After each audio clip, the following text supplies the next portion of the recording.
مرید مشکیزہ لیے ہوئے بھاگا ہوا گیا، سرکار غریب نواز پانی پہ پرتیبندھ لگا ہوا ہے، پابندی ہے۔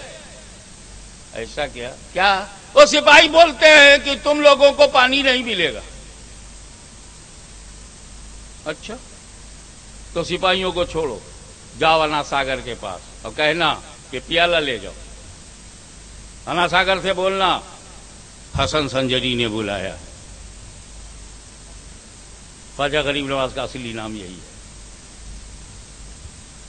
حسن سنجری نے بلایا ہے۔ سارا انا ساگر کا پانی پیالے میں آ گیا، تالاب سوکھ گیا، لیکن خیمے میں مرید آ گیا۔ ہڑکم مچ گئی راج دربار میں، آ کے معافی مانگا، پیالہ واپس کیا گیا، پیالے میں سے پورا انا ساگر نکل رہا۔ یہاں پر یہ سوال پیدا ہو سکتا ہے کیونکہ سلایا کے لوگ اہل بیت کے چاہنے والوں میں ہیں،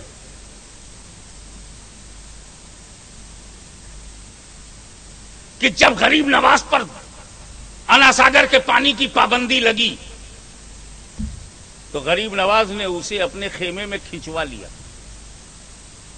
اور جب امام حسین پر پابندی لگی تو امام حسین نے دریائے فرات سے پانی اپنے خیمے میں کھنچوایا کیوں نہیں؟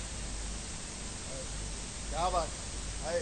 غریب نواز کے والد کے والد کے والد کے والد کے والد نہ جانے کتنے والد کے بعد کے والد امام حسین، امام حسین کے بیٹے کے بیٹے کے بیٹے کے بیٹے کے بیٹے کے بیٹے کے نہ جانے کتنے بیٹوں کے بعد کے بیٹے معین الدین حسن سنجری۔ وہ غریب نواز جو امام حسین کو خود کہے شاہست حسین بادشاہ ہست حسین دینست حسین دی پناہ ہست حسین، ایسے حسین کا پوتا پانی کو کھنچوا لے اور ایسے پوتے کا دادا کربلا میں فرات کا پانی نہ کھنچوائے تو سلایا والوں سمجھ جاؤ یہ دونوں الگ الگ ڈیوٹی پہ ہیں۔ طاقت دکھانا منشا نہیں ہے، ڈیوٹی الگ ہے۔ امام حسین کی ڈیوٹی اور ہے، غریب نواز کی اجمیر میں ڈیوٹی کچھ اور ہے۔ توجہ چاہوں گا، خواجہ غریب نواز ہندوستان میں اسلام پھیلانے آئے تھے، اسلام پھیلانے آئے تھے، اور کربلا میں امام حسین اسلام بچانے آئے تھے، اسلام بچانے آئے تھے۔ پھیلانے کے لیے کرامت چاہیے، بچانے کے لیے استقامت چاہیے۔ نعرے تکبیر، نعرے رسالت، شہید کربلا، عرس کٹلی والے بابا، حضور غازی ملت۔ اس لیے رب نے اپنی اس جماعت اولیاء کے بارے میں فرمایا لا خوف علیہم، انہیں کوئی بھے نہیں ہے، کوئی ڈر نہیں۔ الا ان اولیاء اللہ، خبردار، الا خبردار، ان تاکید ہو رہی ہے، بے شک اولیاء اللہ کو نہ کوئی خوف ہے نہ کوئی غم۔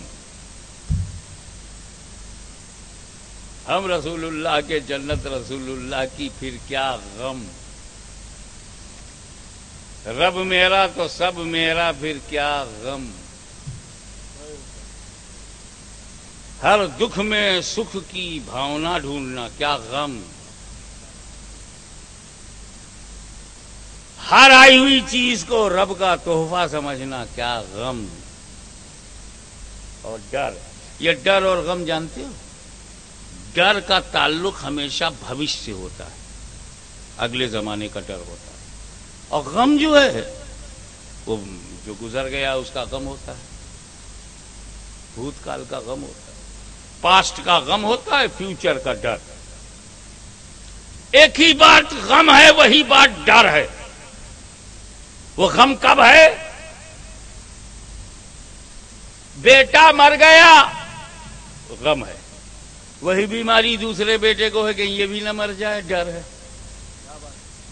مرنا دونوں میں ہے، ایک موت کا ڈر ہے، ایک موت کا غم ہے۔ لڑکا فیل ہو گیا، غم ہے، کہیں اگلے سال پھر فیل نہ ہو جائے، ڈر ہے۔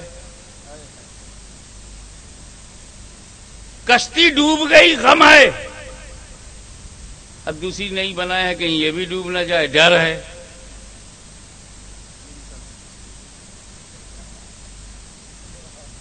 تو جو ہو جائے اس کا غم ہوتا ہے، اور جو ہونے والا ہو اس کا ڈر۔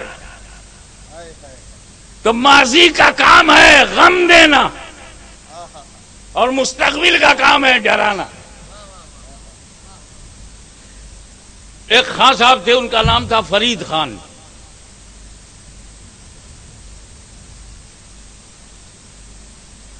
انہوں نے جنگل میں ایک شیر مارا، نام بدل گیا، شیر خان۔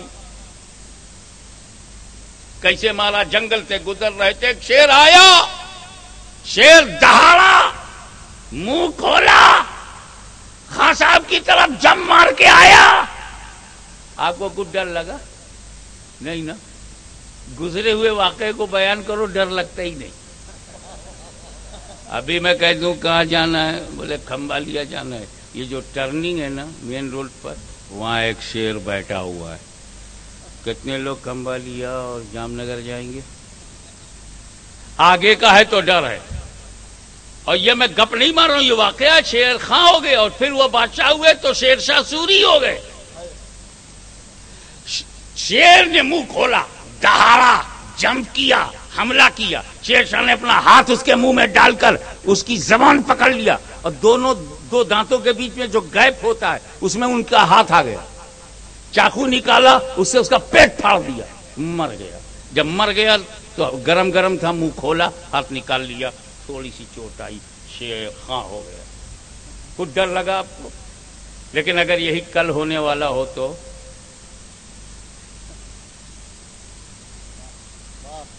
ماضی کا کام ہے دکھ دینا، اور مستقبل کا ہے ڈرانا۔ بڑے بڑے مولوی، مولانا، مفتی دکھ لیے بیٹھے ہیں، مستقبل سے ایسا ڈرے ہوئے ہیں کہ نہ اسلام کا سامنا کر پا رہے ہیں، نہ شیخ الاسلام کا سامنا کر پا رہے ہیں، ایسے ڈرنے والے۔ مگر رب نے کہا نہ، یہ بندوں کی عادت ہے، وہ دکھاوا، وہ سکھ، وہ دکھ، وہ ڈر، مگر جو اولیاء اللہ ہیں لا خوف علیہم ولا هم یحزنون، میرے ولیوں کو نہ ڈر ہے نہ غم ہے۔ کیا مطلب؟ جو میرا بن جاتا ہے، جو میرا ولی بن جاتا ہے، ماضی میں ہمت نہیں کہ غمگین کر سکے، مستقبل میں طاقت نہیں کہ ڈرا سکے۔ نبی کریم کا سایہ اٹھ گیا، علی مرتضیٰ کا سایہ اٹھ گیا، فاطمہ زہرا خاتون جنت کا سایہ اٹھ گیا، حسن مجتبیٰ بڑے بھائی کا سایہ اٹھ گیا، لیکن اتنے دکھوں سے گزرتا ہوا حسین، نہ دل کے ٹکڑے دکھائی دیتے ہیں، نہ خوف کا اثر دکھائی دیتا ہے، صرف اس لیے کہ رب نے اسے اپنی محبت اور اپنی ولایت کے لیے چن لیا۔ تو جسے خدا چنتا ہے اور اپنا ولی بناتا ہے، اسے بے غم اور بے خوف کر دیتا ہے۔